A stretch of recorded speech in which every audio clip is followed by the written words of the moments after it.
Maud Sisley Boyd was die eerste vroue sendeling wat deur die Sewende Dag Adventiste Kerk se buitelandse sendingraad gestuur is. Maud Sisley was gebore in 1851 in Kent, Engeland.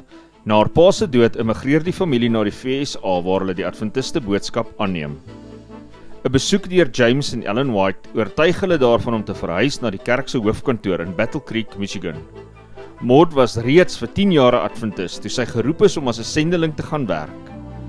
In 1877 verlaat sy die VSA vir Europa, waar sy uiteindelik in Switserland en Engeland sendingwerk gedoen het. Na 'n hele aantal paar jare in Europa, keer sy terug na die VSA, betyds om die tweede jaarlikse sessie van die Algemene Sabbatskoolvereniging by te woon in Battle Creek, Michigan. Hier ontmoet sy nog 'n sendeling, die weewenaar Charles L. Boyd. Die paartjie trou in 1879 en is geseënd met 2 dogters. Die Boyds is as deel van die eerste groep Adventiste sendelinge na Kaapstad, Suid-Afrika vertrek. Hulle jongste dogter Ethel sterf tragies op die ouderdom van 3 hier in Afrika.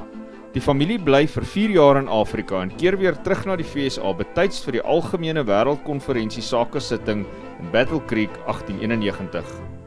By hierdie sakesitting word Charles gevra om die president te wees van die Tennessee River Konferensie in Nashville, Tennessee.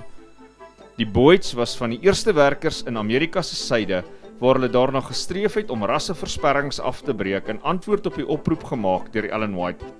Hulle het 'n kerk gestig wat beide wit en swart lede toegelaat het om saam te aanbid. In 1898 sterf Charles in Asheville, Noord-Carolina met sy vrou naby hom. Na die dood van haar man word Maud en haar familie genooi om saam met Ellen White in Australië te help met die stigting van die Avondale Skool. Maud was 'n gerespekteerde onderwyseres en het 9 jaar daar spandeer. Haar dogter Ella word 'n sendeling in Tonga. Toe Maud se suster skielik siek word, besluit sy om terug te keer na Massachusetts om naby haar te wees. Sy hou egter steeds vol met Bybelwerk. Tydens die laaste 17 jaar van haar lewe dien sy as Bybelonderwyseres by Loma Linda en Glendale Sanitariums in Kalifornië. As onderwyseres spandeer sy ook 1 skooljaar by Oakwood Junior College in Alabama en na haar suster se dood keer sy terug na Australië om by haar dogter Ella te gaan bly. Hier sterf sy in 1937 en is begrawe langs haar moeder in die Avondale begrafplaas in Korangbong, New South Wales. Maud Sisley Boyd het haar lewe lank ander gedien en haar nalatenskap leef voort tot vandag toe.